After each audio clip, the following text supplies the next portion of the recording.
The nursery was bathed in the sickly, grainy green glow of the night vision monitor.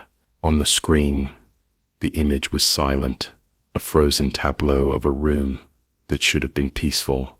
But as Clara watched the small tablet on her nightstand, her blood turned to ice. Bella, her heavily pregnant golden retriever, was standing over the crib. She wasn't sleeping. She wasn't resting her tired, swollen belly on the soft rug as she usually did. She was standing like a rigid golden statue, her muzzle inches away from the sleeping infant's face. Her ears were pinned back, and her body was vibrating with a low, silent tension that Clara had never seen before. Then Clara saw it. In the corner of the screen, just behind the rocking chair, the darkness of the closet door seemed to move. It wasn't a draft. It wasn't a shadow. It was the slow, deliberate protrusion of a pale, thin hand, gripping the edge of the wood. Bella didn't bark. She didn't growl. She simply bared her teeth in a silent, primal snarl, stepping closer to the baby, shielding the crib with her own body. Clara's breath hitched in her throat, a cold, suffocating terror rising in her chest. She grabbed the monitor, her knuckles white, and as the closet door creaked open another inch, revealing a pair of hollow, sunken eyes staring back at her through the lens, Clara let out a scream that tore through the silence of the house like a serrated blade. Before we unravel the terrifying secret hidden within the walls of this home and discover the true depth of a mother's instinct, both human and canine, I have a question for you. A story like this reminds us that we are never truly alone, no matter where we are. So tell me, where in the world are you listening from tonight? Is your home quiet, or are the shadows moving where you are? Let me know in the comments below. I read every single one of your stories.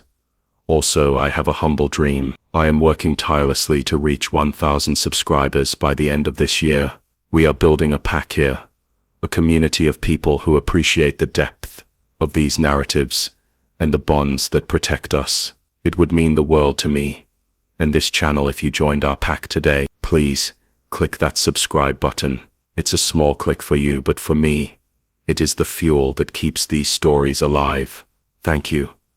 To understand the scream that echoed through the hallways of Blackwood Manor that night, we must go back to the beginning. We must understand the house and the silent war that Bella had been fighting long before the cameras were ever installed. The move to the outskirts of the city had been sold to them as a fresh start. Clara and Mark wanted a place where their newborn son, Leo, could grow up with grass under his feet and the smell of pine in the air. Blackwood Manor was a Victorian relic, a sprawling maze of dark oak, high ceilings, and floorboards that groaned like tired bones under every footstep. It was a house with a history, a house with secrets tucked away in its high-arched attics and narrow, forgotten crawl spaces. Mark saw a renovation project. Clara saw a dream home. But Bella, with the heightened, almost psychic sensitivity of her pregnancy, saw something else entirely. From the moment they crossed the threshold, the dog had changed. Bella was a golden retriever, a breed defined by sunshine and wagging tails, but the shadows of Blackwood Manor seemed to drape over her like a heavy cloak. Her pregnancy had already made her more protective, her hormones sharpening her senses to a razor's edge. She was no longer just a pet. She was a sentinel. She had begun to stop in the middle of hallways, her head tilted, listening to things the humans couldn't hear. She would sniff the baseboards for hours, her tail tucked, her hackles slightly raised. Clara dismissed it as nesting or the typical anxiety of an old dog in a new place. She didn't notice the way Bella's eyes would follow something across the ceiling. She didn't notice the way the dog refused to go into the basement. But Bella noticed everything. She noticed the faint, sour scent that lingered in the vents, a smell that wasn't dust, but wasn't quite human. She noticed the way the floorboards in the nursery would creak at 3:00 a.m., even when Mark was fast asleep beside Clara. She noticed the weight of a gaze coming from the darkness of the attic hatch, Bella was the first to know they weren't alone. She was the only one who understood that while the family was sleeping, the house was waking up, and as her own belly grew heavy with new life, her resolve to protect the life in the crib became an obsession. She was the only barrier between the infant and the thing that lived in the dark. And tonight, the shadows were finally stepping out of the walls. The house did not welcome them. It tolerated them. That was the feeling that settled into Bella's marrow the moment her paws touched the hardwood floor of the foyer. To Clara and Mark, Blackwood Manor was a fixer-upper with good bones. To Bella it was a cavern of trapped scents and stale air. Being 58 days pregnant, Bella was no longer just a dog. She was a biological radar system, her entire existence rewired for defense. Her belly was swollen and tight, carrying a litter of 8, and the hormones surging through her blood turned her senses into instruments of precision, while Mark carried boxes stamped with kitchen and master bedroom, whistling a cheerful tune that echoed too loudly in the high ceilings.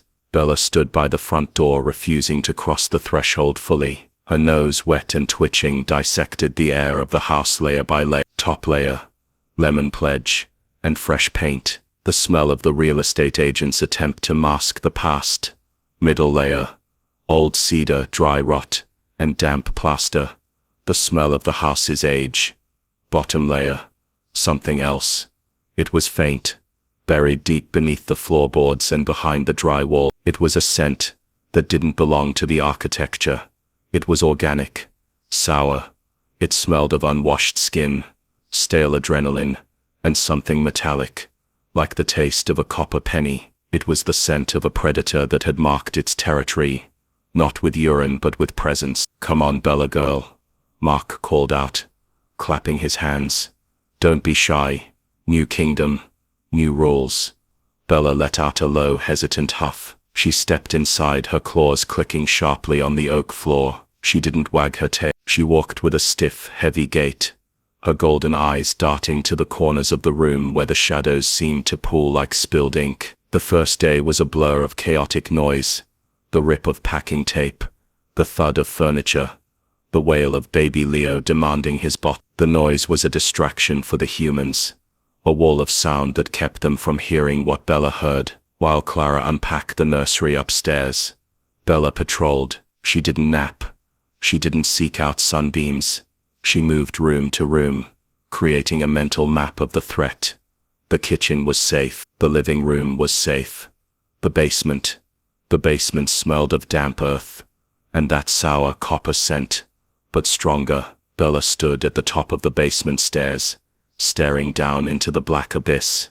The air drafting up from below was cold, carrying dust motes that danced in the light. She whined, backing away. There was nothing down there but a furnace and old pipes, Mark had said, but Bella knew that pipes didn't breathe, and she had heard the rhythm of breathing coming from the dark. But the epicenter of her anxiety was the nursery. It was a room at the end of the second-floor hallway, painted a soft pastel blue. It had a large window that looked out over the overgrown garden, and a massive walk-in closet with a small painted door. Clara was humming as she arranged Leo's stuffed animals on a shelf. Bella walked into the room, her belly swaying. She went immediately to the crib. She placed her chin on the mattress, sniffing the sheets where Leo slept. Milk, powder, innocent. Then she turned her head toward the closet. The door was shut, painted white, but the latch didn't catch perfectly. There was a gap, no wider than a coin at the bottom. Bella approached it. The sour smell was potent here. It drifted out from the gap like a toxic vapor. She pressed her nose to the crack and inhaled. Suddenly she froze. From the other side of the door, in the suffocating darkness of the closet, the air current shifted. It was an intake of breath. Someone or something was standing right on the other side of the wood, inhaling her scent, just as she inhaled theirs. A low growl started in Bella's chest. It wasn't a bark, it was a vibration, a warning rumble that shook her ribs. "Bella." Clara turned around, holding a stack of diapers. "What's wrong, girl? Is there a mouse?" Clara walked over and opened the closet door. Bella tensed, ready to lunge. The closet was empty, just shelves and hanging rods. "See? Nothing." Clara laughed, petting Bella's head. You're just jumpy because of the puppies. Hormones are making you crazy, Mama Bear. Clara closed the door. She didn't see the scuff marks on the floor of the closet. She didn't see the ceiling hatch in the closet's roof that was slightly askew. She went back to organizing. But Bella didn't leave. She circled the crib 3 times and lay down with her back to the wall facing the closet. She placed her heavy head on her paws, her eyes fixed on the white door. The humans thought the closet was empty. Bella knew better. The closet wasn't a storage space. It was a mouth, and it was waiting for the house to go to sleep. Night fell heavy on Blackwood Manor. The silence of the countryside was different from the city. It was absolute. No sirens. No traffic, just the wind in the trees and the settling of the house. Mark and Clara were exhausted. They collapsed into bed in the master suite down the hall. The baby monitor sat on the nightstand, glowing green, transmitting the soft, rhythmic breathing of Leo from the nurse. But in the nursery, Bella was wide awake. She lay on the rug beside the crib. Her body ached. The puppies were active tonight, kicking against her ribs. Restless, but she ignored the discomfort. Her ears were swiveled like satellite dishes, rotating independently, scanning the frequencies of the house. 1 a.m. The furnace clicked on in the basement, a metallic groan that traveled through the ducts. 2 a.m. An owl hooted outside. 3:14 a.m. The sound came from above. It was soft, so soft that human ears, dulled by sleep and evolution, would never have registered it. It was the sound of weight shifting, a creak of a rafter. Bella's head snapped up. She looked at the ceiling. It wasn't the wind. Wind doesn't have a cadence. This was rhythmic. Step, pause, step, pause. Someone was walking in the crawl space, directly above the nursery. Bella stood up. The fur along her spine stood in a rigid ridge. She didn't bark. Barking would wake the baby. Barking was for warnings.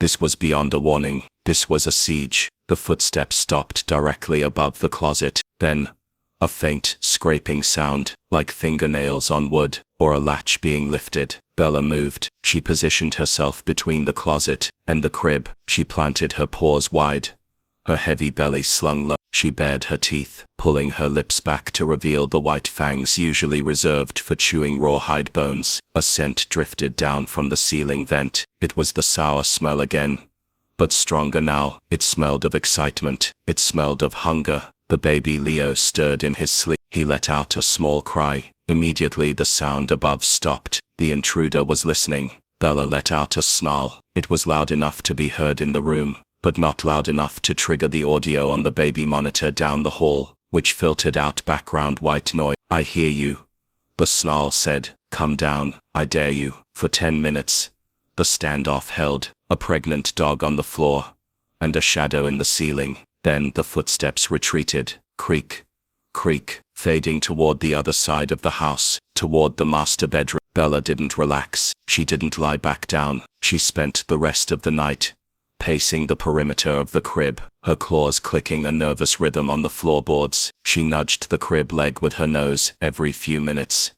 When the sun finally rose, casting long gray shadows across the nursery floor, Bella was exhausted. Her eyes were red-rimmed. She panted heavily. Clara walked in at 7 a.m., yawning, looking fresh and rested. "Good morning, Leo," she chirped, picking up the baby. She looked down at Bella. "Oh, Bella, you look terrible, girl. Why didn't you sleep in our room? The floor is too hard for you." Clara tried to shoo Bella out of the room. "Come on. Go get breakfast. Go pee." Bella refused to move. She sat down, her heavy body anchoring her to the spot. She looked at Clara, then at the closet, then back at Clara. She let out a sharp, urgent bark. "What is into you?" Clara sighed. Annoyed, she grabbed Bella's collar and tugged. "Come on, you're acting weird. Mark thinks we should put you in the laundry room tonight if you're going to be this obsessive. You're going to wake the baby." The laundry room. The threat hit Bella harder than a kick. If they locked her away, who would listen to the ceiling? Who would smell the sour? She stood up. Reluctantly, she allowed Clara to lead her out of the room, but as she crossed the threshold, she looked back. The closet door was closed, but on the white paint, near the handle, there was a smudge, a faint greasy smudge that hadn't been there yesterday. It looked like a fingerprint. Bella whined, A high, desperate sound. The humans were blind. They were deaf. And tonight, if they locked her out, the shadow wouldn't stay in the ceiling. The invasion had begun, and the only soldier standing guard was too fat to run, too tired to fight, but too loyal to leave. Day 2 in Blackwood Manor began with a lie. Clara stood in the nursery with a bottle of spray cleaner and a rag, scrubbing the greasy smudge off the white closet door. Just dirt, she muttered to herself, though her brow was furrowed. Just dust from the renovation. Bella watched from the hallway. She wasn't allowed in. Mark had installed a baby gate across the doorframe earlier that morning, a flimsy lattice of wood and plastic, meant to keep a toddler in, but effectively keeping the heavy pregnant dog out. Bella paced behind the gate. Her nose worked as Clara scrubbed the smudge. The friction warmed the oils left by the intruder's finger. The scent bloomed. Unwashed skin, salty sweat, and onions. The shadow had eaten. Bella let out a low, vibrating whine. She pushed her wet nose through the diamond holes of the gate. Don't clean it. Smell it. Can't you smell him? Stop it, Bella, Clara said without looking back. You're scratching the floor. The disconnect between the dog's reality and the human's reality was widening into a chasm. To Mark and Clara, the house was a sanctuary. To Bella, it was a trap that was slowly closing. The afternoon brought a new escalation. Mark was in the kitchen, making a sandwich. He opened the refrigerator and paused. He stood there for a long time, staring at the shelves. Clara, he called out, did you finish the leftover roast beef? No, Clara yelled from the living room. I haven't touched it. Mark shook his head, closing the fridge. Weird. I swear there was half a pound left. Bella, lying under the kitchen table, stiffened. She knew where the roast beef was. She could smell the faint trace of it drifting down from the attic vent. The meat wasn't gone. It had been relocated. The shadow was feeding. Mark sighed and made a peanut butter sandwich instead. He dropped a crumb of bread on the floor. Usually Bella would have lunged for it. Today she ignored it. She was too busy staring at the ceiling vent, watching the dust motes dance in a draft that shouldn't exist. Then came the incident that sealed Bella's fate for the night. Mark went down to the basement to check the fuse box. Bella followed him to the top of the stair. The basement door was open. The air rushing up was frigid and smelled heavily of that metallic copper tang. Mark descended the wooden steps. Thump, thump. Bella stood at the landing. The hair on her neck rose. She looked into the shadows of the basement corner, behind the water heater. Two eyes not glowing like an animal's, but dull and flat like a human's, seemed to reflect the basement bulb. She barked. It was a ferocious, deafening sound in the enclosed stairwell. A war cry. She threw her weight against the doorframe, snarling, snapping at the empty air, trying to keep Mark from going down there. Jesus! Mark jumped, dropping his flashlight. He spun around, seeing the usually gentle golden retriever transformed into a baring-teethed monster. Bella! No! Mark shouted. Get back! He grabbed her collar and hauled her backward. Bella struggled, her claws scrabbling on the linoleum, trying to hold her ground. She needed to block the stairs. The shadow was down there. She knew it. She's losing it, Clara, Mark yelled, dragging the heavy dog into the kitchen. She almost bit me. She's aggressive. It's the pregnancy, Clara said, coming in looking worried. She's territorial. I don't care what it is, Mark said. Pant. I can't have an 80-pound wolf snapping at me while I'm holding the baby, and she's been staring at the nursery all day. It's creeping me out. Mark looked at Bella. Bella looked back, her chest heaving. She wasn't aggressive. She was desperate. He was behind the water heater. Mark. He was right there. She sleeps in the laundry room tonight, Mark decided. His voice was final. Door closed. Lights out. She needs to calm down. The sentence was passed. At 9:00 p.m.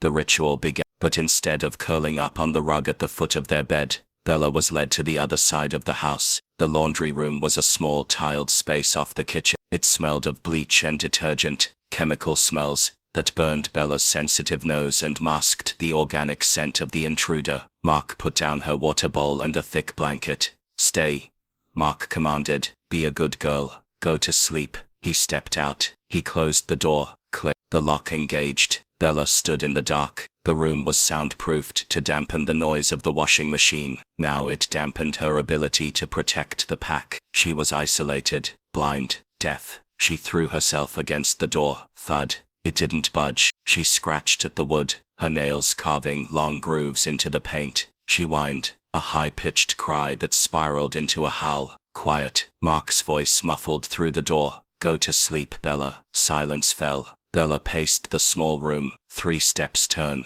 3 steps turn. Her puppies kicked against her ribs. Agitated by her cortisol levels, she panted, her tongue dripping onto the tile. She was trapped, and the house was waking up. 11:00 a.m. Silence. 12:30 a.m. The refrigerator compressor hummed. 2:00 a.m. It started. Bella was lying with her ear pressed against the crack at the bottom of the laundry room door. It was her only connection to the outside world. She felt the vibration first. Thump.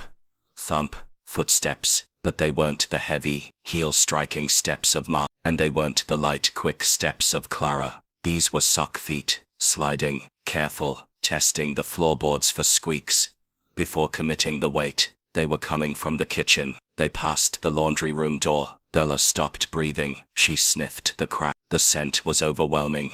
The roast beef, the sweat, the onions. The shadow was standing right outside the door. Bella didn't bark. Instinct told her that if she barked now, trapped in this box, the shadow might open the door and hurt her, and if she was hurt, she couldn't save the babe. So she froze, turning into stone. The footsteps paused. The doorknob of the laundry room jiggled slightly. The shadow was checking the lock, testing to see if the guard was secure, satisfied that the dog was imprisoned. The footsteps moved on. Shuffle, shuffle, shuffle. They moved away from the kitchen. They moved toward the stairs. Bella's heart hammered against her ribs. Like a trapped bird, she knew the geography of the house. The stairs led to the hallway. The hallway led to the nursery. She scrambled up. She began to dig at the threshold of the door. She bit the doorknob, her teeth sliding uselessly on the smooth metal. She needed to get out. She needed to break the door down. Upstairs, the baby monitor sat on the parents' nightstand. It was turned down low. Mark was snoring. Clara was deep in a dream. They didn't hear the nursery door creak open. They didn't hear the floorboard groan by the crib. But downstairs, in the tile dark, Bella felt it. She felt the shift in the house's pressure. She felt the violation. She backed up to the far wall of the laundry room. She lowered her head. She was a mother, and mothers can do impossible things when their young are threatened. She launched herself. 80 pounds of muscle and pregnant fury hit the door. Boom. The wood cracked. She backed up again. Boom. She didn't care about the pain in her shoulder. She didn't care about the noise. Upstairs, the footsteps stopped. The shadow had heard. The race was on. The third impact was the one that shattered the world. Bella backed up to the far wall of the laundry room, her claws scrabbling for purchase on the smooth tile. Her shoulder throbbed. A dull, pulsating ache where the bone had met the solid wood twice already. She was panting, her tongue lolling out, dripping saliva onto the floor. The air in the small room was hot, thick with the smell of her own panic, and the sharp chemical tang of the detergent spilled in the chaos. She didn't care about the pain. Pain was information. Nothing more. The information that mattered was the information was the scent trail of onions and sweat that had drifted up the staircase toward the nursery. She lowered her head, tucking her chin to protect her throat. She focused her entire 80 pounds of weight, plus the weight of the unborn litter, into a single kinetic point. She launched out. It sounded like a gunshot in the quiet house. The wood around the lock splintered. The door jamb gave way. The door swung open violently, banging against the kitchen wall with a deafening thud. Bella scrambled over the debris, her paws slipping on the polished hardwood of the kitchen. She didn't stop to check for injuries. She was a golden blur of motion. She bypassed the living room. She ignored the front door. She banked hard off the hallway wall, her nails gouging the paint, and hit the stairs. Climbing stairs was hard for her these days. Her belly swung heavily, throwing off her center of gravity. But tonight, she flew. She took them 2 at a time, heaving herself up, her breath coming in ragged gasps. Above her, the house was waking up. What in God's name was that? Mark's voice boomed from the master bedroom. It sounded like a car crash. Clara screamed. Bella ignored them. They were slow. They were useless. She reached the top landing. The hallway was dark, a tunnel of shadows, but her nose painted a map in neon colors. The scent trail was thick here. It swirled in the air currents. The shadow had walked here recently, seconds ago. The scent led straight to the nursery door. The door was ajar, just a crack. Bella hit it with her nose. Pushing it open, she burst into the room. The nursery was bathed in the ghostly blue light of the moon filtering through the blinds. Bella slid to a halt in the center of the rug, her chest heaving, her eyes wide. She scanned the room. The rocking chair was still moving, back, forth, back, forth. The crib was silent. Bella lunged for the crib. She put her front paws up on the railing, ignoring the strain on her hips. She thrust her head over the bars. Leo was there. He was asleep, but the blanket was pulled down. One of his small bare feet was exposed to the cool air. Bella sniffed the baby's foot. She recoiled. There, on the soft, powdery skin of the infant was the smell. Onions, sweat, dirt. He had touched him. The shadow had touched the pack. A growl ripped from Bella's throat. It wasn't a warning. It was a promise of violence. She dropped to all fours and spun around, scanning the room. Where was he? The scent was everywhere. It was overwhelming. She ran to the closet. The door was closed. She sniffed the crack. Nothing. The scent inside was stale. He wasn't in there. She ran to the window. Locked. She ran to the center of the room and looked up. The ceiling vent. The vent cover was slightly askew. A single screw was loose, hanging by a thread. A faint dusting of plaster drifted down, settling on the carpet like snow. He had gone up just seconds before she burst in. He was like a spider, retreating into the web. The lights in the hallway blinded her. Mark stood in the doorway, wearing his boxers, a baseball bat in his hand. His face was a mask of fury and confusion. Bella, he roared. What are you doing? He looked at the dog. She was standing in the middle of the nursery, barking maniacally at the ceiling. She was frantic, jumping up, snapping her jaws at the empty air. She's lost her mind, Mark whispered, lowering the bat. She broke the door down. I saw it downstairs. She smashed right through it. Clara pushed past him, rushing to the crib. Is Leo okay? Did she hurt him? Clara picked up the baby, checking him for bites. Leo woke up and started to wail, a thin, piercing cry that added to the chaos. He's fine, Clara sobbed, clutching him tight. He's fine, but look at her, Mark. She's terrifying. Bella was not terrifying. She was terrified. She was trying to tell them. She ran to Mark, nudging his leg, then ran back to the center of the room and looked up at the vent. He is up there. He touched the baby. Look up, you fools. But humans don't look up. They look at what is in front of them. And what was in front of Mark was a dog that had destroyed his property and woken his child. Enough, Mark yelled. He grabbed Bella's collar. He didn't use the gentle hand this time. He twisted the collar, cutting off her air, forcing her to sit. You are done. I don't know what is wrong with you, hormones, brain tumor. I don't care. You are done scaring this family. He dragged her out of the room. Bella fought him. She planted her feet, sliding on the carpet. She looked back at the nursery, at the open vent where the darkness watched. She whined, a sound of pure heartbreak. Don't leave him. He's coming back. Mark didn't listen. He hauled her down the hallway, down the stairs, past the splintered remains of the laundry room door. He opened the back door to the garage. You sleep in the garage, Mark said. Concrete floor, no doors to break. Think about what you did. He shoved her into the cold concrete space. The smell of gasoline and oil assaulted her. Slam. Lock. Bella stood in the dark garage. It was cold here, colder than the house. She walked to the door and pressed her ear against it. She heard Mark walking away. She heard the stairs creak. She was exiled. She lay down on the hard concrete. Her shoulder throbbed. Her paws ached, but the physical pain was nothing compared to the psychological terror. She closed her eyes and focused her ear. She tuned out the refrigerator in the garage. She tuned out the wind outside. She focused on the vibrations of the house structure itself. The garage was connected to the kitchen. The kitchen was connected to the walls. The walls went up to the attic above her. In the skeleton of the house, she heard it. Creak, shuffle.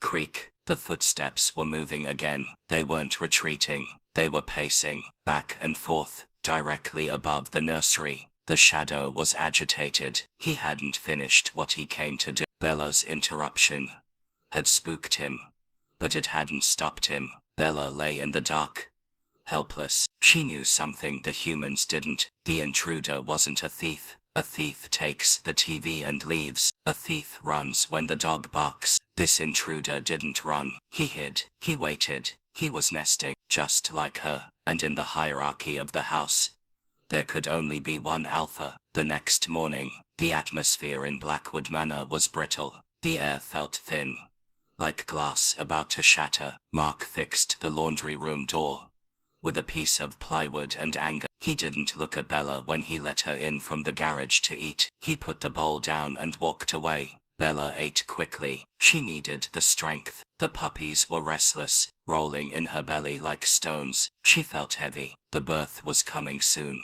Maybe 2 days, maybe less. She needed to secure the perimeter before she went into labor. If she was giving birth, she couldn't fight. She spent the morning patrolling. She checked every vent. She sniffed every baseboard. The scent of the intruder was stronger today. It was everywhere. It was on the remote control. It was on the milk carton in the recycling bin. He was getting bolder. Clara was in the nursery, rocking Leo. She looked tired. There were dark circles under her eyes. "I don't know, Mark," she said into a phone, talking to her husband at work. "I feel watched. The house feels weird today." Bella sat in the doorway of the nursery. The gate was back up. She watched Clara. She wanted to say, "You are watched. He is in the walls." Clara hung up the phone. She put Leo in the crib for his nap. "I'm going to take a shower," she whispered to herself. She turned on the baby monitor on her phone and walked down the hall to the master bathroom. The shower started running. Bella stood up. This was it. The vulnerability window. The dad was at work. The mom was in the shower. The baby was alone. Bella walked to the baby gate. It was plastic, flimsy. She didn't ram it this time. She used her teeth. She gripped the locking mechanism and twisted. It didn't open. She gripped the plastic mesh and pulled. Snap. The plastic gave way. She squeezed through the hole, her pregnant belly scraping the sides. She was in. She walked to the crib. She sniffed Leo. He was safe. Asleep. Then she turned to the closet. The door was closed, but the handle, the round brass doorknob, was slowly, silently turning. Bella froze. She lowered her body, crouching low to the ground. She didn't growl. She didn't want to wake the baby. She became a silent assassin. The door opened an inch. Through the crack, a single eye appeared. It wasn't looking at the crib. It was looking directly at Bella. The eye widened. The intruder hadn't expected the dog to be there. He thought she was locked in the garage. For a second, the species barrier dissolved. Man and beast locked eyes, and in that look, Bella saw the madness. It wasn't the hunger of an animal. It was the calculated, cold obsession of a human who believes he owns what he sees. The intruder hissed, a sound like a snake. "Go away." Bella didn't go away. She took a step forward, her lips curling back to reveal every tooth in her head. A silent snarl that said, "Open that door 1 more inch, and I will rip your throat out." The doorknob stopped turning. The door didn't open further, but it didn't close either.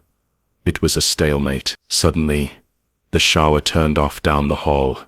The intruder heard it. The eye disappeared. The door clicked shut softly. Bella let out a breath she had been holding. She moved to the rug in front of the closet door and lay down. She placed her heavy body directly across the threshold. If he wanted to come out, he would have to step over her. Clara walked in 5 minutes later, a towel around her hair. She stopped when she saw Bella. She saw the broken gate. "Bella," she sighed. "Mark is going to kill you." But then Clara paused. She looked at the dog lying like a sphinx in front of the closet. She looked at the intense, unblinking focus in Bella's eyes. For the first time, A prickle of genuine fear climbed up Clara's spine. "What is in there, Bella?" she whispered. Clara reached for the closet door handle. Bella whined. She put a paw on Clara's foot. "Don't open it. Not without the pack." Clara hesitated. Her hand hovered over the brass knob, the same knob that just minutes ago had been turned by another hand. Clara pulled her hand back. She picked up the laundry basket instead. "I'm just being silly," she muttered. "It's just an old house." She left the room. But she didn't close the nursery door fully, and she didn't kick Bella out. That night, Mark came home early. He brought pizza. The mood was lighter. He had forgotten the anger of the morning. "Let's watch a movie," he suggested. They sat downstairs. Bella lay at the bottom of the stairs, refusing to come into the living room. She was guarding the access route. "She's still acting weird," Mark noted. "She broke the gate today," Clara admitted. "But she didn't do anything bad. She just lay in front of the closet all afternoon. Nesting," Mark said, biting into a slice of pepperoni. "Puppies are coming. Puppies are coming." Mark was right, but not about the timing. At 10:00 p.m., a sharp pain ripped through Bella's abdomen. It wasn't a contraction. It was a tearing sensation. She panted, licking her side. The water broke. It soaked into the rug at the bottom of the stairs. The labor had started. Bella looked up the dark staircase toward the nursery. She looked at her swollen belly. She was divided. Her body demanded she find a safe dark corner to birth her young. Her instinct demanded she stay on guard. She couldn't do both. She let out a low moan of distress. Mark heard it. He came to the hallway. "Oh, Clara, it's time." The water broke. Chaos ensued. Towels, blanket, a whelping box was set up in the living room. "Come on, girl," Clara cooed, guiding Bella to the soft box. "You're safe here." Bella allowed herself to be led into the living room. She climbed into the box. The pain was rhythmic now, washing over her in waves. She birthed the first puppy at 10:45 p.m. A small, squeaking male. Mark wiped it down. Clara cried.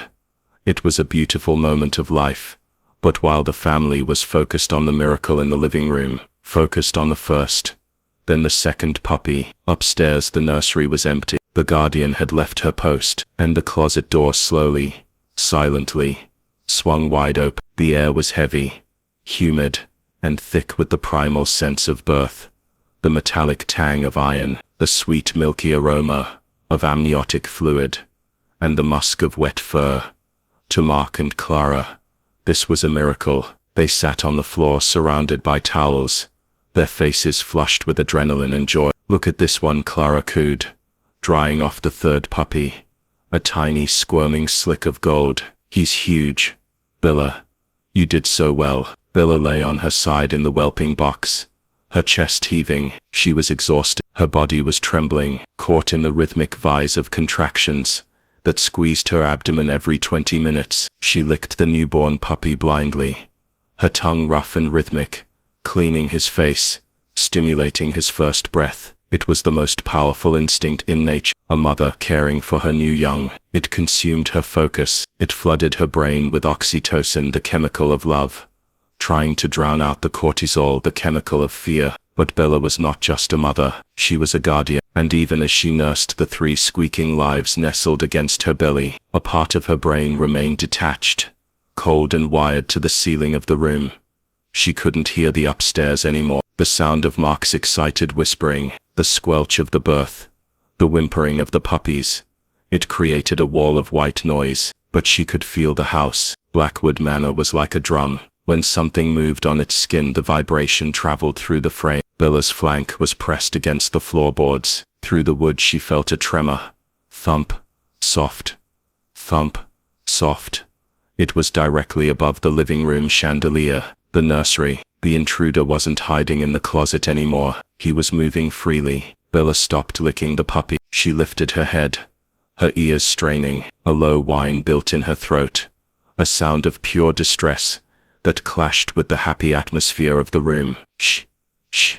It's okay, girl," Mark soothed, stroking her head. I know it hurts. You're doing great. Just a few more. He didn't understand. The pain wasn't the contraction. The pain was the separation. Her human puppy Leo was upstairs, alone, in a room with an open closet door. Her canine puppies were here, needing her warmth. She was being torn in half by her biology. She tried to sit up. No. Stay down, Clara said, gently, pushing Bella's shoulder back onto the blankets. You have to rest between pushings. Save your energy. Bella resisted. She pushed against Clara's hand. She looked at the staircase, visible through the archway of the living room. It was dark, a gaping mouth, leading to the second floor. He is awake, she tried to tell them with her eyes. The shadow is walking, but the humans were intoxicated by the miracle of birth. They were blind to the danger. Another contraction hit. Bella groaned, her body seizing. She slumped back down, forced to surrender to the wave of pressure. A fourth puppy arrived, a female, small and vocal. As Clara cleaned the new arrival, laughing through tears of happiness, Bella felt a chill that had nothing to do with the temperature. The vibration above had changed. It wasn't walking anymore. It was a rhythmic creak, creak, creak. The rocking chair. The intruder was sitting in the rocking chair next to the crib. He was watching the baby. Or was he holding? The image in Bella's mind of the shadow's dirty hands touching Leo's skin was unbearable. It overrode the pain of labor. It overrode the exhaustion. If you have ever felt that protective instinct, that gut feeling that screams at you to guard the ones you love, then you understand Bella's torture. If this story is keeping you on the edge of your seat, please take a moment to leave a like. It helps us protect this channel and share these stories with the pack. The contraction faded. The fourth puppy latched onto a teat. Mark and Clara were busy counting toes, lost in the bubble of safety. This was the moment. Bella waited until Mark turned to grab a fresh towel and Clara was distracted by a squeak from the first puppy. She didn't stand up slowly. She exploded. She scrambled to her feet, shedding the nursing puppies like water. They tumbled onto the soft blankets, mewling in protest. Bella, Clara gasped. What are you doing? Lie down. Bella ignored her. She stepped out of the whelping box, her legs shaking, her tail tucked. She was bleeding. She was exhausted, but she was moving. Mark, grab her, Clara yelled. She's confused. She's delirious. Mark lunged, grabbing for Bella's collar. His fingers brushed her fur, but Bella twisted away. She slipped on the hardwood floor, regained her traction, and bolted for the hallway. Bella, stop, Mark shouted, chasing her. You're going to hurt the puppies. Bella reached they looked like a mountain. Her hips were on fire. Her belly felt like it was made of lead. But she didn't hesitate. She threw herself up the first step, then the second. Climb, climb, save. She hauled her heavy body up the staircase, leaving a trail of small blood droplets on the carpet runner. She could hear Mark running behind her, angry and scared. I've got her, Mark yelled to Clara. Stay with the pups. Bella reached the top landing. The hallway was dark, illuminated only by the moonlight spilling from the bathroom. The nursery door was wide open, and the scent hit her like a physical wall. It wasn't just a whiff of onions and sweat anymore. The air was saturated with it. It smelled of unwashed clothes, of stale adrenaline, of madness. Bella charged into the nursery. She expected to see him. She expected to see the shadow standing over the crib, holding the baby. She bared her teeth, a growl ripping from her throat that sounded like a chainsaw. But the room appeared empty. The rocking chair was moving, swaying back and forth with vigorous momentum, but no one was sitting in it. The crib was silent. Bella skidded to a halt on the rug. She looked around wildly. Where is he? She ran to the closet. Empty. She ran to the window. Locked. Then she smelled it. The scent trail didn't end at the crib. It went under the crib. Bella dropped to her belly. Despite the pain in her swollen abdomen, she shoved her nose under the skirt of the crib. Nothing. Just dust bunnies. Mark burst into the room, breathless. Bella, what is wrong with you? He grabbed her collar, dragging her back. You have to go downstairs. You're in labor. For God's sake. Bella fought him. She planted her feet. She refused to leave the crib side. She shoved her head through the bars of the crib, checking Leo. Leo was there. He was sleeping soundly, but his blanket, his blue knitted blanket, was gone. And there was something else. On the mattress, right next to the baby's head, was an object. It was a small, dirty, wooden carving, a crude figure of a dog. Mark didn't see it. He was too busy wrestling with 80 pounds of stubborn mother. Come on, Mark grunted, pulling hard. Bella snapped at him. It was an air snap. A warning. I am not leaving. He was here. He left a token. Mark froze. He looked at his dog. He had never seen her look like this. Her eyes were dilated.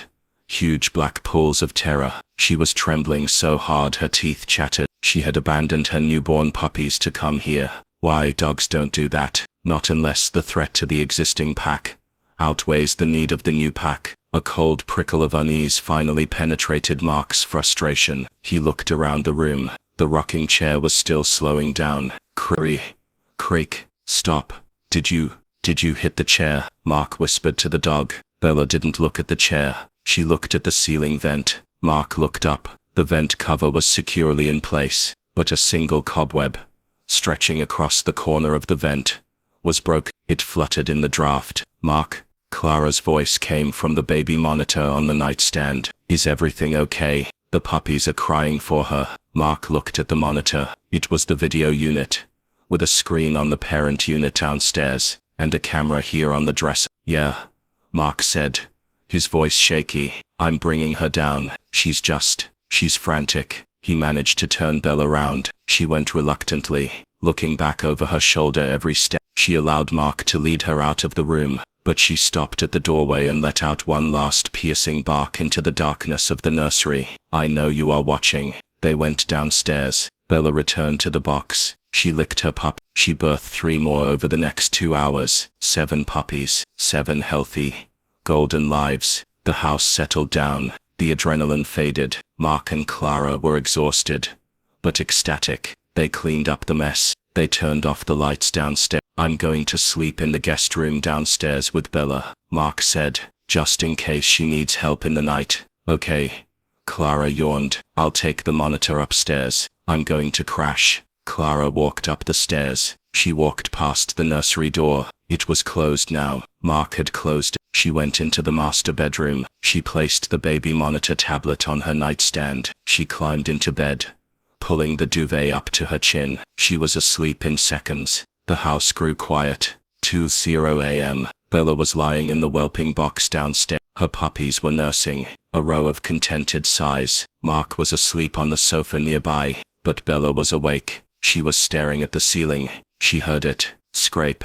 The sound of a grate being lifted. Upstairs, in the master bedroom, the baby monitor screen flickered. It was motion activated. The green light of the screen washed over the dark room. Clara stirred. The light bothered her eyes. She rolled over, blinking sleepily. She looked at the clock. 2:03 a.m. She looked at the monitor. At first her brain couldn't process the image. It looked like static, a blur of gray and green. Then the camera focused. It was the nursery. The crib was in the center of the shot, but there was something wrong with the perspective. The camera wasn't showing the crib from the dresser across the room. The view was blocked. Something was standing directly in front of the lens. Clara squinted, rubbing her eyes. What was that? It looked like fabric. A dirty plaid flannel shirt. The fabric moved. The figure stepped back, revealing the crib. Clara's heart stopped. Standing over the crib, illuminated by the night vision of the camera, was a man. He wasn't a shadow. He wasn't a ghost. He was solid. He was thin, emaciated, with long stringy hair that hung over his face. He was barefoot. His clothes were covered in gray insulation dust. He was holding Leo. He had picked the baby up. He was holding him awkwardly, stiffly, staring at the infant's face, with a look of intense, bizarre curiosity. Bella hadn't been crazy. The nesting hadn't been hormones. The growling hadn't been aggression. She had been right, every single time. The man in the monitor slowly turned his head. He looked directly at the camera lens. His eyes glowed white in the night vision. He smiled. It was a smile of jagged, yellow teeth. He raised a finger to his lips. Shark. Clara's lungs seethed. The scream started in her diaphragm, a ball of hot terror that rushed up her throat, bypassing her logic, bypassing her sanity. She didn't think. She didn't breathe. She screamed. It was a sound that shattered the silence of Blackwood Manor, a sound that woke Mark downstairs, a sound that made Bella's ears ring, and in the nursery. The man dropped the smile. He heard the scream. He looked at the door. He didn't put the baby back. He turned toward the closet. The chase was on. The scream was not a sound. It was a physical force. It tore through the plaster and earth of Blackwood Manor, vibrating the floorboards, shattering the heavy silence of the night. It was a primal, jagged tear in the fabric of reality, the sound of a mother who has looked into the abyss and seen a monster. Looking back, downstairs, on the living room sofa, Mark was catapulted from a deep sleep. He didn't wake up. He was simply on. His heart hammered against his ribs, like a fist. For a split second, the disorientation was total. Where was he? What was that sound? Then the second scream came. Mark, he has him. Mark. The words were garbled, choked with terror, but the meaning was clear.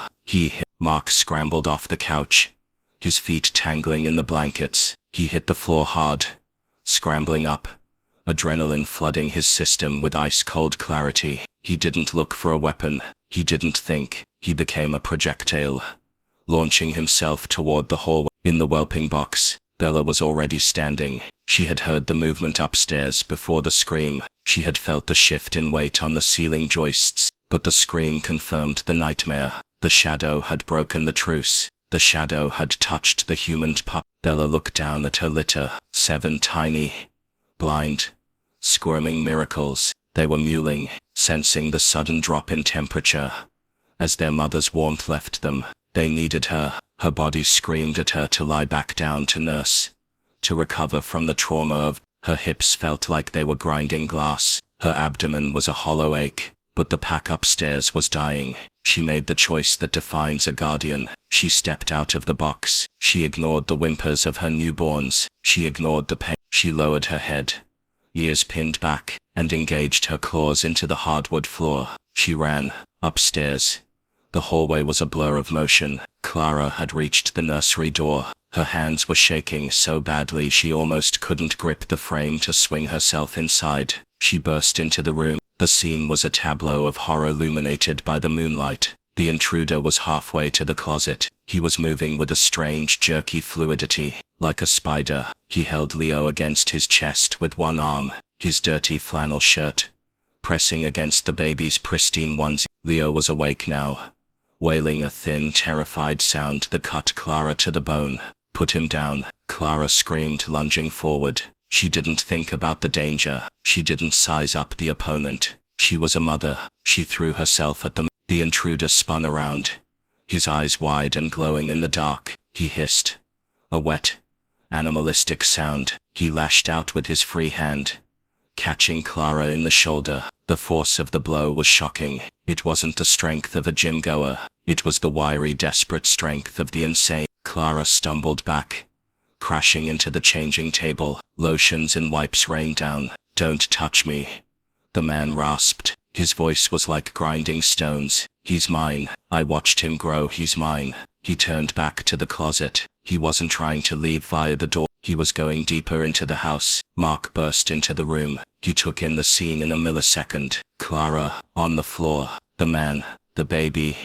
Mark roared. It was a guttural, wordless sound of rage. He tackled the man from behind, wrapping his arms around the intruder's waist. They crashed into the closet door frame. The impact was massive. Plaster dust rained down from the ceiling. The intruder didn't drop the baby. He held Leo tighter, curling his body around the infant, using the child as a shield. "Let go," Mark yelled, trying to pry the man's arm away without hurting his son. "Give me my son." The intruder bit Mark's forearm. He clamped down like a feral dog, grinding his teeth. Mark screamed in pain but didn't let go. They wrestled on the floor of the nursery, a tangle of limbs in desperation. The smell of the man was overpowering now, a toxic cloud of unwashed skin, mold and rot. It choked the air. Leo was crying hysterically, crushed between the two fighting men. "The window," Clara yelled, scrambling up.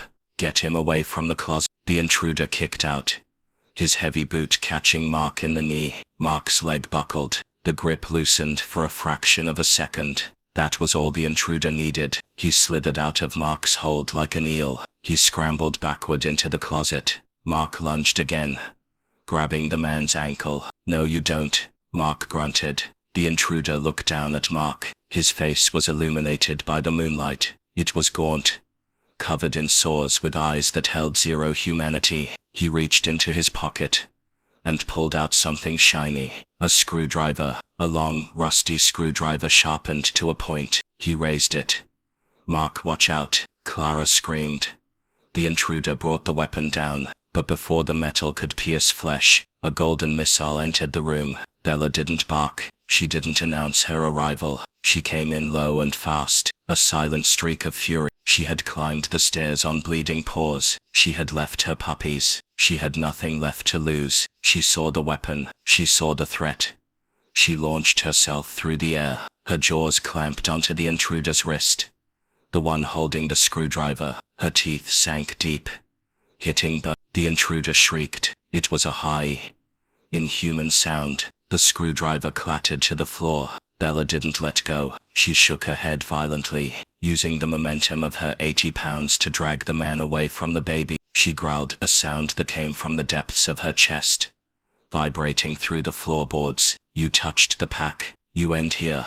The intruder panicked. He started kicking Bella in the ribs, the same ribs that had just housed a litter of puppies. Thud.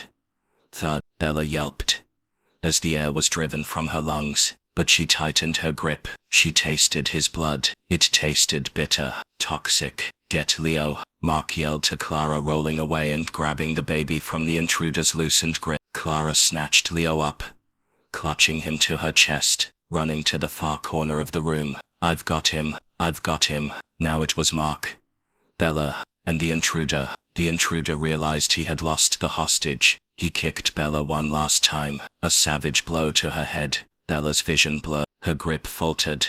The man yanked his arm free. He was bleeding heavily, his wrist mangled. He looked at Mark, then at the dog. He scrambled backward, deeper into the closet. "He's going into the wall," Mark shouted. Mark scrambled after him, but the closet wasn't just a closet. The back panel of the shelving unit had been removed. Behind the clothes, there was a hole, a dark, jagged hole cut into the drywall, leading into the crawl spaces between the rooms. The intruder dove into the hole head first, disappearing like a rat into a sewer. Mark grabbed the edge of the hole, trying to follow, but his shoulders were too broad. He got stuck. "He's gone," Mark yelled, punching the wall in frustration. "He's in the walls." But he wasn't alone. Bella shook her head, clearing the dizziness from the kick. She smelled the blood. The trail was fresh. She looked at the hole. It was small, dark, terrifying, but the threat was still in the house. The threat was still breathing. Bella didn't wait for a command. She squeezed past Mark's legs. She pushed her head into the dark hole. "Bella, no!" Clara screamed from the corner. "Don't go in there." It was too late. Bella was a mother protecting her young, and the job wasn't done until the threat was neutralized. She crawled into the wall. The world behind the drywall was a nightmare of dust and insulation. It was pitch black. The air was thick and hot, smelling of fiberglass, and the intruder's fear. Bella crawled on her belly. The space was tight. Nails from the framing scratched her back. Dust clogged her nose, but the scent of the blood was a neon line guiding her. She could hear him ahead of her, scrambling, panting. Shuffle, shuffle. He was moving fast, navigating the maze of the house's skeleton. He knew these tunnels. He had lived here for months. He knew which beams held weight and which led to drops. Bella followed. Her paws slipped on the narrow beams. Below her, through the gaps in the lath, she could see slivers of light from the rooms below. She passed over the bathroom. She passed over the hallway. She was hunting the shadow in his own domain. Ahead, the tunnel opened up into a larger space, the attic. Bella pulled herself up over a joist and emerged into the attic. It was vast, filled with the shapes of covered furniture and stacks of old boxes. Moonlight filtered in through a small dormer window, casting long, twisted shadows. The intruder was there. He was standing near the chimney, holding his bleeding wrist. He was looking for something, A weapon, an exit. He saw Bella emerge from the crawl space. He laughed. A wheezing, breathless sound. "Stupid dog," he whispered. "You think you can catch me up here? This is my kingdom." He picked up a heavy iron fireplace poker that was lying on an old trunk. He weighed it in his hand. Bella stood at the edge of the crawlspace hole. She was shivering. Her body was failing. The adrenaline was wearing off, replaced by the crushing exhaustion of birth and the pain of her injuries. She was bleeding from her lip. Her ribs ached, but she didn't back down. She lowered her head. She locked her eyes on his. "You hurt the small one. You hurt the pack. I am the storm." She took a step forward. "If you are holding your breath right now, wondering if Bella can survive this final confrontation, please take a moment to subscribe. We are building a community that honors this kind of bravery, and your support helps us tell these stories." The intruder swung the poker. It whooshed through the air, missing Bella's nose by an inch. Bella lunged. She didn't go for the arm this time. She went for the leg. She clamped onto his calf, shaking hard. The man screamed and struck her with the poker. The iron bar hit her shoulder with a sickening thud. Bella's leg gave out. She collapsed. But she didn't let go. She dragged him down with her. They fell together onto the dusty floorboards of the attic. Man thrashed, kicking, striking. Bella held on, taking the blows, absorbing the pain. She was the anchor. She was the weight that would keep him here until the pack arrived. "Let go. Die, you mutt. Die." The man shrieked. Downstairs, Mark heard the struggle. He heard the screams coming from the ceiling. "The attic," Mark yelled. "The hatch in the hallway." Mark grabbed the baseball bat he had dropped earlier. He ran to the hallway.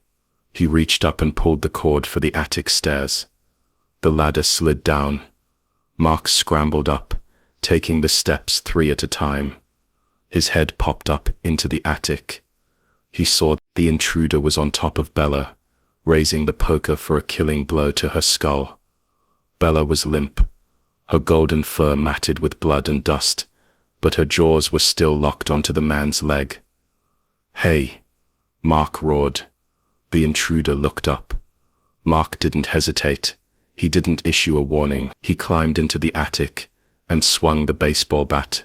It connected with the intruder's shoulder. The poker flew from his hand. The man rolled off Bella, howling in pain.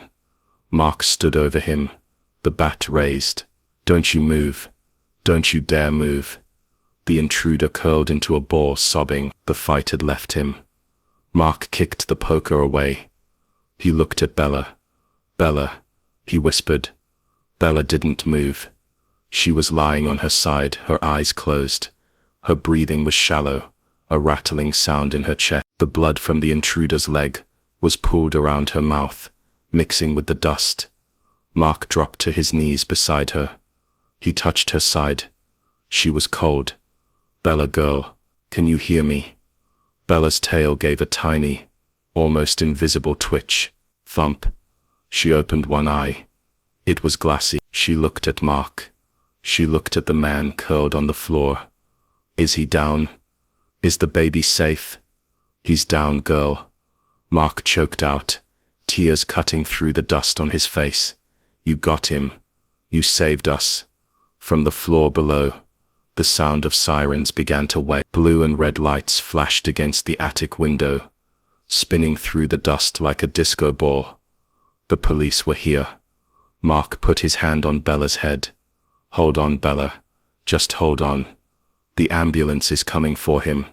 But I'm getting help for you. You are not dying in this attic. Do you hear me?" Bella closed her eye. She was so tired. The darkness of the attic was swirling. She could smell the sour man, but he smelled of fear now, not power. She let out a long breath. She drifted. She wasn't in the attic anymore. She was in the nursery. She was lying on the rug. Leo was safe in the crib. The rocking chair was still. Job done. But as the darkness pulled her down, a new sound reached her ears. A faint, high-pitched mewling. The puppies. They were downstairs. They were hungry. They were cold. Bella's heart gave a stuttering skip. Not done. Not yet. She forced her next breath. She fought the darkness. She had to get back to the box. A mother's work is never done. The attic door burst open again. Police officers swarmed in, guns drawn. Police, hands in the air. Mark raised his hands, pointing at the intruder. He's there. He tried to kill my son. My dog. Help my dog. An officer stepped forward, looking at the scene. He looked at the emaciated man, the bloody baseball bat, and the golden dog lying in the dust. Radio for EMS, the officer said into his shoulder mic. And get animal control. We have a canine. Repeat. A civilian canine is down. And critical. The officer knelt beside Mark. He looked at Bella's injuries. She's a hero, son, the officer said softly. Whatever happens, she's a hero. Mark buried his face in Bella's neck and wept. But the story of the shadow in Blackwood Manor wasn't just about the arrest. It was about what they found when they tore down the walls. It was about the secrets that Bella had been smelling for weeks. And it was about the fight that was just beginning. The fight to keep the Golden Guardian alive. The sirens were a cacophony that Bella felt in her teeth, more than she heard with her ears. The world had dissolved into a blurred, spinning tunnel of red and blue light. She was moving, but her legs weren't working. She was floating on a stretcher, strapped down, the night air rushing over her battered body. Mark was running beside the gurney, his hand covered in dust, and her own blood was gripping her paw so tight it hurt. But it was a good hurt. It was an anchor. Stay with me, Bella. Stay with me. His voice was broken, a jagged sound of panic that cut through the fog of shock. Bella wanted to lick his hand, to tell him that the job was done, but her tongue felt like a dry piece of leather. Her head lolled to the side. She saw the house, Blackwood Manor, looming against the night sky one last time. It looked like a skull now. The windows dark eye sockets, the front door a gaping mouth. She was loaded into the back of an animal ambulance, a specialized unit called by the police. The doors slammed shut, sealing out the cold night. A mask was placed over her snout. Oxygen. It tasted crisp and chemical. As the vehicle sped away, leaving the crime scene behind, Bella's consciousness began to fragment. She wasn't in the ambulance anymore. She was back in the nursery. She was back in the laundry room. She was back in the moment she smelled the first scent of the intruder. The puppies. The thought hit her even through the morphine haze. Where are the small ones? They are hungry. They are cold. She tried to lift her head. She tried to whine. She's distressing, a vet tech said, checking the monitors. Her heart rate is spiking. She's looking for the litter. Sedate her, another voice commanded. We can't lose her to stress before we even get to surgery. She's lost too much blood. A prick in her leg. The darkness rushed in, heavy and absolute. Bella drifted away, her last thought a desperate prayer to the universe, to keep the 7 golden sparks she had left in the whelping box warm, while Bella fought for her life on a stainless steel table 5 miles away. The true horror of Blackwood Manor was being excavated by Detective Miller and his forensic team.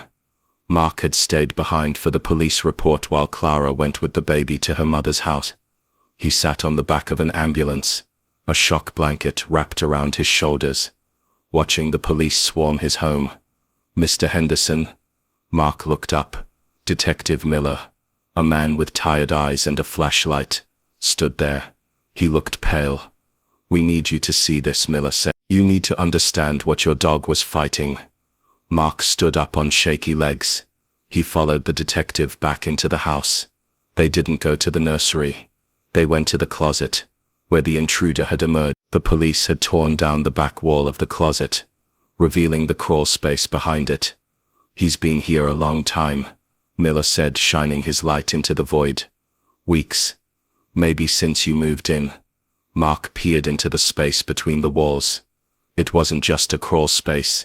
It was There was a sleeping bag made of stolen insulation and old towels. Towels Mark thought had been lost in the move.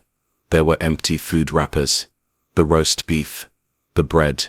The milk cartons. There were bottles of urine. But the most chilling thing was the wall itself. The intruder had drilled small holes through the dry wall into the nursery, the master bedroom, and the bathroom. He was watching you, Miller whispered. These are peepholes. He watched your wife shower. He watched you sleep. And he watched the baby. Mark felt bile rise in his throat. He stumbled back, gripping the doorframe. He remembered every time Bella had stared at the wall. Every time she had growled at nothing. Every time she had sniffed the baseboards. She knew. Mark choked out. She told us. Every single day she told us. And I locked her in the garage. The guilt was a physical blow, heavier than the baseball bat he had swung. He had punished the hero. He had blinded the sentinel. There's more, Miller said. He pointed to a collection of items, arranged on a dusty beam in the crawl space. It was a shrine. There were photos of the family stolen from the trash, a lock of Clara's hair taken from her hairbrush, and in the center, a pacifier that Leo had lost weeks ago. He wasn't just living here, Miller said grimly. He was playing house. He thought he was part of the family. He thought the baby was his. Mark walked out of the room. He couldn't look anymore. He walked out of the house, onto the lawn, and vomited into the bushes. The violation was total. The sanctity of his home was destroyed. But amidst the horror, one thought crystallized in his mind. Bella hadn't just attacked an intruder. She had stopped a kidnapping. She had stopped a monster who had been grooming them for weeks. Mark wiped his mouth. He pulled out his phone. He called the vet clinic. Is she alive? He asked, his voice trembling.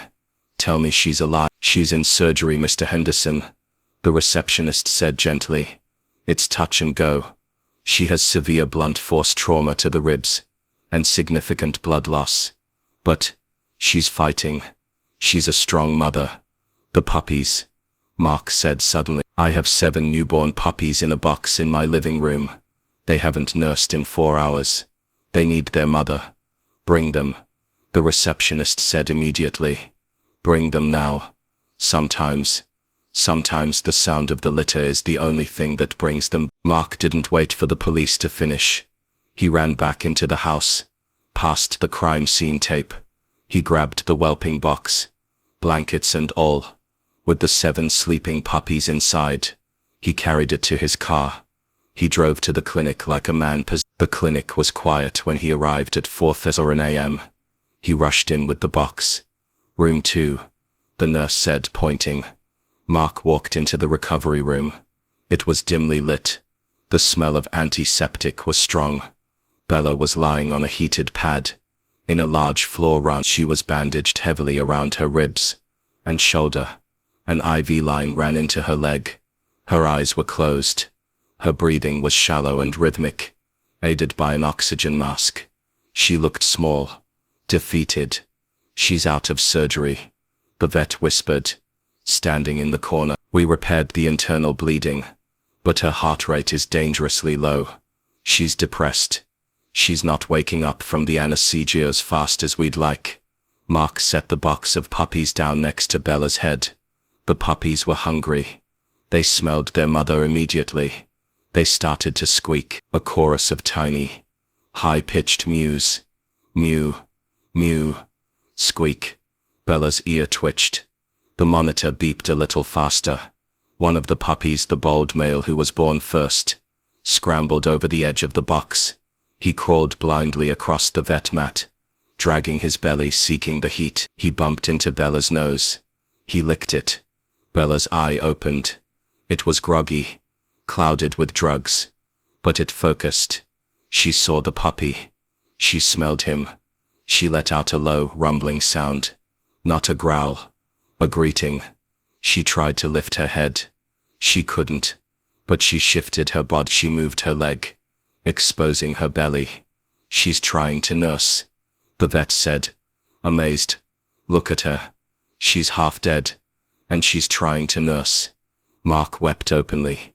He picked up the puppies one by one and placed them gently against Bella's side, careful of the bandages. As the puppies latched on, a visible change swept over the golden retriever. Her breathing deepened. Her heart rate stabilized on the monitor. The connection was re-established. The loop was closed. She wasn't just a patient anymore. She was a mother again, and mothers don't die when there is work to do. Mark sat on the floor next to her. He took her paw, the one without the IV, and held it to his cheek.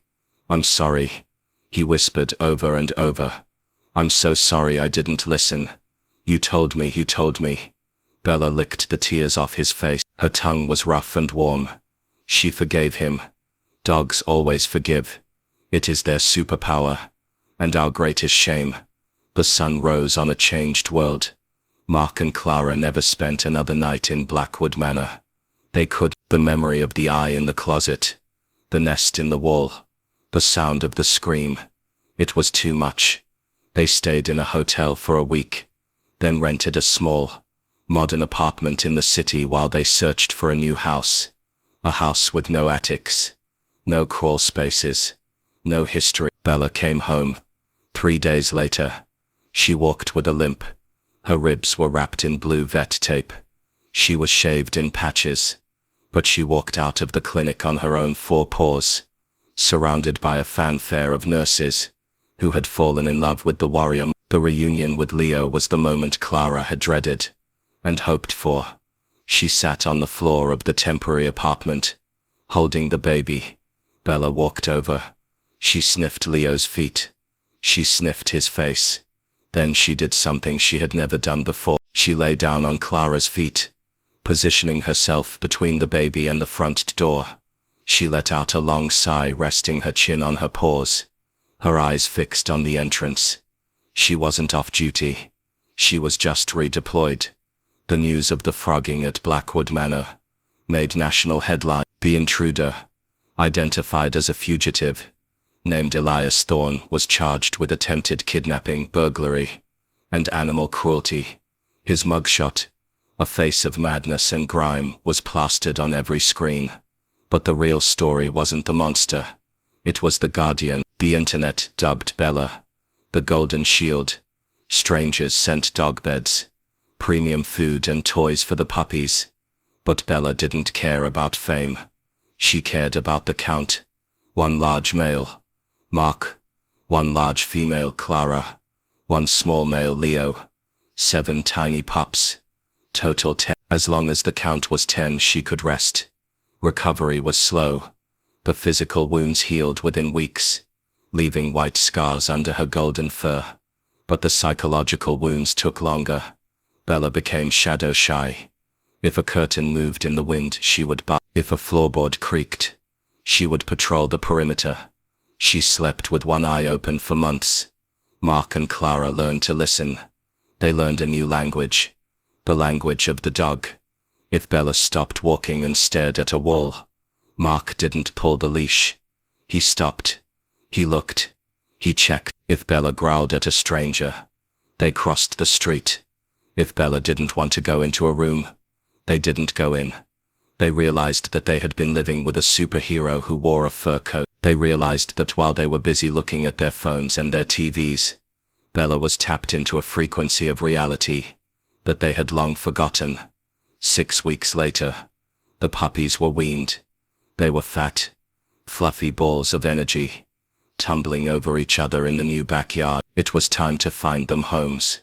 Mark and Clara were picky. They interviewed families like they were hiring for the Secret Service. "These aren't just dogs," Mark told a prospective adopter, a young couple looking for a pet. "These are the children of Bella. They have warrior blood. You have to earn them." One by one, the puppies went to their new packs. But they kept one. The firstborn male. The one who had crawled to Bella's nose at the vet clinic. They named him Shadow. Not for the monster in the wall, but for the shadow that Bella cast. A shadow of protection that would cover this family for the rest of her life. On the final night of this chapter, Mark sat on the porch of their new safe, boring suburban house. Bella lay beside him, watching the street. Shadow, The puppy was chewing on Mark's shoelace. Mark looked at the scar on Bella's shoulder. "You saved us, girl," he whispered. "You saved us from the dark." Bella looked at him. Her eyes were warm, amber pools of wisdom. She thumped her tail once. "I didn't do it to save you." Her eyes seemed to say, "I did it because you are mine. And what is mine? No shadow can touch." She rested her head on his knee and closed her eyes.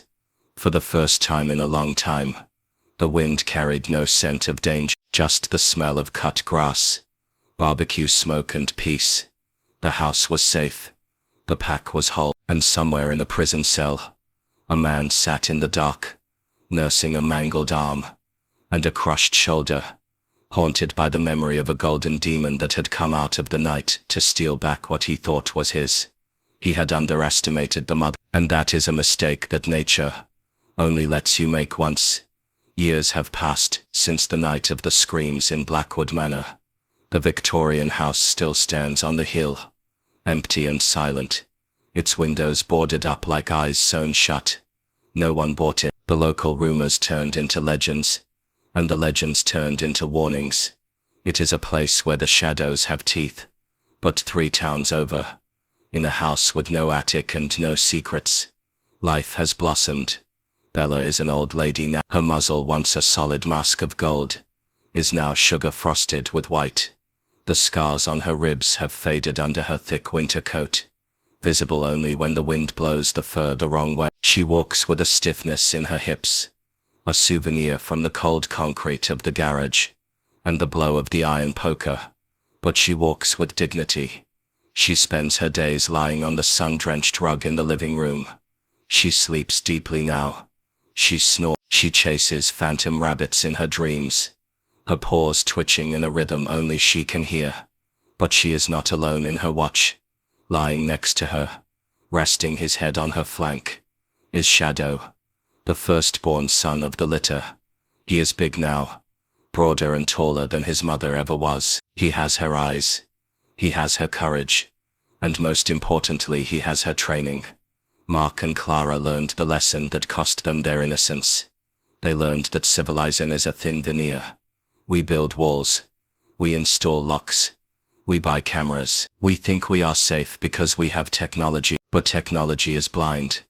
A camera can only show you what has already happened. A dog tells you what is happening. They learned that when a dog growls at an empty corner, the corner is not empty. When a dog refuses to enter a room, the room is not safe. When a dog stares at you with urgency begging you to listen, you listen. They never dismiss Bella anymore. If she barks at the wind, Mark goes to the window. If she sniffs a vent, Clara calls the pest control. They live by the law of the pack now. Trust the sentry. Leo is a toddler now. He doesn't remember the man in the wall. He doesn't remember the smell of onions and madness. But he knows that Bella is special. When he learns to walk, he holds onto her fur for balance. When he eats, he shares his crackers with her. And sometimes when Leo is playing with his trucks on the floor, Bella will lift her heavy head and watch him. She will watch the closet door. She will sniff the air. And then, satisfied that the air smells only of lavender and safety, she will rest her chin back on her paw. The job is never truly done, but for now, the perimeter is secure. Bella's story is a terrifying reminder of the invisible world around us. We walk through our lives, assuming we are the masters of our domain. We assume our homes are private sanctuary, but we share this world with predators who know how to hide in plain sight. The Frogger, the stranger living in the walls, is a modern nightmare because it violates our deepest safe space. But the antidote to that nightmare is ancient. It is the bond between human and king. It is a bond forged in fire thousands of years ago. When the first wolf came to the first campfire and decided to stay, they traded their freedom for our food. But they gave us something far more valuable in return. Their sense. They gave us their ears that hear the heartbeat of a mouse, their noses that smell the adrenaline of a killer, and their hearts that will stop a bullet to save a child. So tonight, when you turn off the lights in your home, listen. Listen to your dog. If they are sleeping peacefully, you can sleep.